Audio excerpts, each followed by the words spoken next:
Hola, buenos días. Bienvenidos a Coffee with Jesus. Bueno, mientras estaba revisando la Biblia, me acordé de Juan, del Juan el Bautista. Estaba leyendo Juan 1:19 en adelante. Se los voy a leer y quiero que hoy día el Espíritu nos hable. En versículo 19 del capítulo 1 de Juan dice: Este es el testimonio de Juan. Con los judíos de Jerusalén enviaron sacerdotes y levitas a preguntarle quién era. No se negó a declararlo, sino que confesó con franqueza: Yo no soy el Cristo. ¿Quién eres entonces?, le preguntaron. ¿Acaso eres Elías? No, no lo soy. ¿Eres el profeta? No, no lo soy. Entonces, ¿quién eres? Tenemos que llevar una respuesta a los que nos enviaron. ¿Cómo te ves a ti mismo? Yo soy la voz del que grita en el desierto: Enderecen el camino del Señor, respondió Juan con las palabras del profeta Isaías. Algunos que habían sido enviados por los fariseos lo interrogaron: Pues si no eres el Cristo, ni Elías, ni el profeta, ¿para qué bautizas?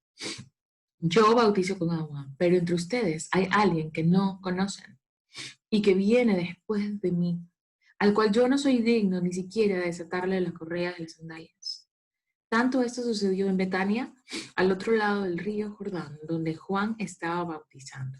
Y yo voy a continuar con otros 4 o 5 versículos. Pero bueno, ya hemos hablado de Juan el Bautista anteriormente, aquí en Café con Jesús. Pero a mí me llama la atención cómo él, de verdad, él sabía quién era.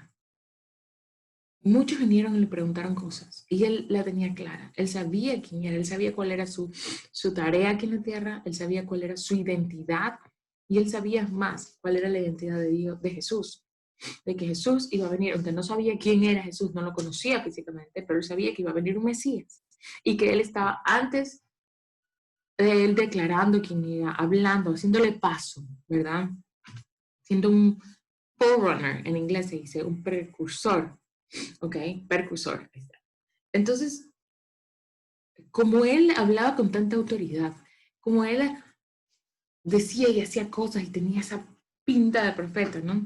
Ellos decían, pero ¿quién eres? O sea, ¿cómo eres tú? Él, en otro capítulo, él hablaba y dice: Yo vengo a hablarles sobre un bautismo del arrepentimiento, ¿no? En ese entonces, el bautismo era utilizado, bueno, la inmersión en agua era un ritual de limpieza. Lo usaban para limpiar cuando salían de alguna enfermedad, de alguna infección a la piel, de algo, lo usaban como un ritual así. Juan utilizó este mismo ritual que lo usaba por los judíos para transformarlo en un bautizo de arrepentimiento. Es decir, era también un ritual de limpieza, pero era un ritual de limpieza de pecados. ¿Por qué? Porque el ser humano o la persona en ese momento se arrepentía de todos pecados, entendía que había sido condenado a un juicio eterno. Y al reconocer de que venía alguien mayor, de que venía el libertador, el Mesías, que los iba a sacar de perdón, toda esa libertad, ellos se arrepentían de todo pecado y decían: Yo no quiero seguir viviendo así, yo quiero vivir de acuerdo al reino. Entonces eran bautizados, eran sumergidos en agua para ser limpiados simbólicamente de sus pecados, ¿verdad? Así como hacían el ritual de limpieza de esa ceremonia que utilizaban para los judíos para limpiarse de enfermedades, ya cuando terminaban el tiempo de estar en cuarentena. Entonces, por eso es que les dice: Yo bautizo con agua, pero entre ustedes, alguien a quien no conocen, que viene después mío, no soy digno de desatarle la correa de la sandalia. Pero después en el versículo 29 él dice: Al día siguiente Juan vio a Jesús que se acercaba a él y dijo: Aquí tienen al Cordero de Dios que quita el pecado del mundo. De este hablaba yo cuando dije: Después de mí viene un hombre que es superior a mí, porque existía antes que yo. Yo ni siquiera lo conocía, pero para que él se revelara al pueblo de Israel, vine a bautizar en agua. Juan declaró: Vi el Espíritu descender del cielo como una paloma y permanecer sobre él. Yo mismo no lo conocía, pero él que me envió a bautizar con agua me dijo: Aquel sobre quien veas el Espíritu desciende y permanece, él es que bautiza con el Espíritu Santo. Yo lo he visto y por eso testifico que este es el Hijo de Dios. Entonces aquí hay muchas cosas.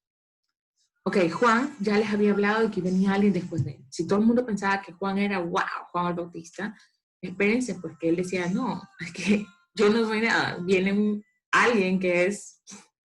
Entonces, y él le dijo, a mí Dios me envió, o sea, él que me envió, y si vemos en otros pasajes, dice que fue Dios. Entonces, el que le envió que iba a bautizarlo, la señal que tendría de que ese era el Mesías, era de que el Espíritu Santo va a descender sobre él y se va a quedar ahí, va a descender, quede en donde repose el Espíritu de Dios, ese iba a ser el Mesías. Esa era la señal que tenía Juan, que no se lo había dicho a nadie, y aquí lo estaba revelando por primera vez. Él estaba diciendo, yo vi cuando esto pasó, cuando yo le bauticé a este hombre, yo vi lo que ocurrió, la señal que a mí me había dado Dios ocurrió sobre él. Entonces, él es el Cordero de Dios. Y ahí introduce una nueva idea, el Cordero de Dios. Mira que él hablaba de un bautizo de arrepentimiento. Bautízate en agua, sal limpio de todos los pecados. Pero acá está diciendo que él es el Cordero de Dios que quita el pecado del mundo. El acto del bautismo es el arrepentimiento, es el acto simbólico de limpieza, de purificación, que te sacas los pecados. Pero eso no es por el poder del agua o por el poder de quien bautice. No es agua bendita. No existe un agua bendita. El que la bendice es Jesucristo. Y es mediante él, Jesucristo, que es el Cordero de Dios, que uno es libre de todo pecado. Él te quita el pecado, ya no lo tienes tú más. Es decir, yo estoy aquí, este es el pecado, este soy yo y aquí tengo pecado. Y él me lo quita. Se fue. Ya no hay pecado, ya no hay nada aquí. Soy limpio. ¿Ok? Entonces, a eso es lo que se refiere, que Jesús es quien quita el pecado. Jesús es el Cordero de Dios. En ese entonces usaban corderos para hacer sacrificios y que puedan tener expiación de pecados. Llevaban un corderito, lo sacrificaban, el sacerdote lo tenía que sacrificar en un altar y en ese altar se elevaba ese sacrificio a Dios para que Dios los perdone de todo pecado y puedan ser limpios. Ahora, a partir de Jesucristo, cuando Jesucristo murió en esa cruz, él fue el reemplazo de este cordero. Él fue el cordero de Dios, el escogido por Dios, el que Dios envió acá en la tierra para que pueda quitar los pecados. Con su sacrificio de amor hacia nosotros, Él nos limpió, nos sacó todo pecado y ya nosotros no somos más esclavos del pecado. Eso lo tenemos que tener claro. Así como Juan la tenía clara y Juan hablaba de eso y Juan hablaba de un arrepentimiento y hablaba de que iba a venir un mayor que él, que iba a venir uno que iba a quitar el pecado del mundo. Y después lo conocimos a Jesucristo. Ese Jesucristo que es quien nos ha quitado el pecado. Quien ahora nosotros somos libres y que no pertenecemos a ningún bondage, a ninguna esclavitud, a ninguna cosa que nos ate al pecado, porque somos hijos de Dios y ahora le pertenecemos a Él. Y nosotros más somos embajadores del reino, embajadores de Cristo. Nosotros tenemos que ir hablando esta palabra, hablando sobre el arrepentimiento, hablando sobre la salvación, hablando sobre la gracia, hablando sobre el amor de Dios. ¿Por qué no lo hacemos? ¿O por qué lo hacemos en chiqui? No, yo no quiero que la gente me diga, uy, no es que este cristiano, este me anda hablando de puras cosas. No, chicos, chicas, amigos, hermanos, familia, es momento de ponernos la camiseta de embajadores y salir a hablar de Dios, salir a hablar de Jesucristo que vino y sacrificó su vida. No existe nadie como Él, no hay nadie más que haya hecho esto que Él hizo, que murió en una cruz para llevar sus pecados a nosotros. Y murió en la cruz no porque Él decidió morir, sino que a Él le fue asignado eso y Él dijo, yo lo tengo que hacer, yo sé que tengo que hacer esto. ¿No? Y hubo un momento en que Él le dijo, cuando estaba en el Getsemaní, le dijo, Padre, si tú puedes hacer pasar esta copa de mí, pero lo que yo más quiero hacer es tu voluntad. Al final del día, él sabía que él tenía que hacer la voluntad del Padre porque él ama a Dios. Aunque él es Dios, él ama al Padre. Y él dijo, yo quiero hacer tu voluntad. Entonces, nosotros tenemos una tarea aquí en este mundo, en esta tierra, y no es venir a vivir nuestra vida y hacer lo que nosotros queremos. No, eso es algo, una bendición, una cosa aparte que nos ha dado Dios, que nos ha permitido hacerlo mientras estamos acá. Sea cual sea nuestra profesión, nuestro llamado, lo que sea que hagamos, lo que nos guste, lo que no nos guste, nuestra tarea como hijos de Dios es hablar sobre el reino de Dios, es hablar sobre Jesucristo, poderles dar ese regalo de salvación a la gente. Nosotros lo damos, lo decimos, lo invitamos y ellos le escogen. Es el Espíritu Santo que redarguye, que restituye, que cambia. No somos nosotros. Nosotros lo único que somos es embajadores. Voy, hablo, digo, comparto. Y de ahí el resto depende del Espíritu Santo y esas personas. Nosotros tenemos que hacer nuestra tarea independientemente si eres misionero, pastor, jubilado, mamá, papá, hijo, lo que sea, profesor, arquitecto, ingeniero, no importa. Nosotros lo hacemos. Unos lo hacen en mayor escala porque tienen un llamado específico y un entrenamiento adecuado para eso, pero nosotros todos tenemos el Espíritu Santo, que es mejor que cualquier entrenamiento, mejor que cualquier universidad, mejor que cualquier cosa, porque Él es quien habla por medio de nosotros y nosotros lo creemos. Así que, chicos, les quería compartir esto. Vamos, hablemos, no nos quedemos callados.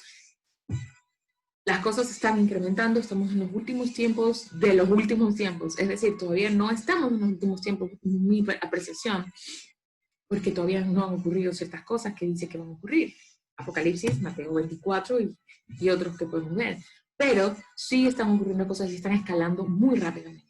Entonces la cuestión aquí es, ¿voy a hacer algo yo solamente o voy a ayudar, a hablarles a otros, a compartir eso más precioso que me ha pasado en la vida, que es Jesucristo y mi salvación con Él, mi vida eterna, para compartirle a los demás y que también tengan acceso a eso? Bueno, yo me puedo embalar y seguir hablando de esto, pero lo voy a dejar ahí. Vamos a orar para que el día de Dios sea hablándonos con esto y que a cada uno le haya llegado, como una amiga dice, una perla específica, y eso sea lo que hoy los mueva a ustedes a conversarles a otros de nosotros. Gracias, Señor, por este día.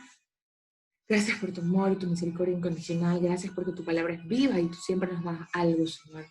Nos das mucho, de hecho. Siempre nos revelas algo nuevo. Te damos gracias, Padre, por esa autoridad que tú nos has dado mediante el Espíritu Santo y Jesucristo. Gracias porque podemos ir y hablar. Y depende del Espíritu Santo que transforme las vidas de los demás. Nosotros solo cumplimos, somos embajadores. Ayúdanos a tener esa valentía, esa cara de tu que es para ir y hablar de ti, a no quedarnos callados, hablar, confiar en que lo que sabemos, eso es más que suficiente, porque es el Espíritu que comienza a hablar en medio de nosotros. Gracias, Señor. Pon personas al frente de nosotros que podamos hablarles de ti, personas que no te conocen, personas apartadas, personas que están con una relación más o menos contigo ahora, cualquier, personas que necesitan palabra de ánimo, afirmación, lo que sea, Señor. Nosotros queremos tener esa oportunidad para hablar. No nos permitas, no nos queremos quedar callados en el nombre de Jesucristo. Amén, amén. Espero que tengan un excelente día hoy, que sea de mucha bendición para ustedes. Y bueno, nos estamos viendo pronto. Dios nos bendiga. Nos vemos mañana en otro Coffee with Jesus. Bye.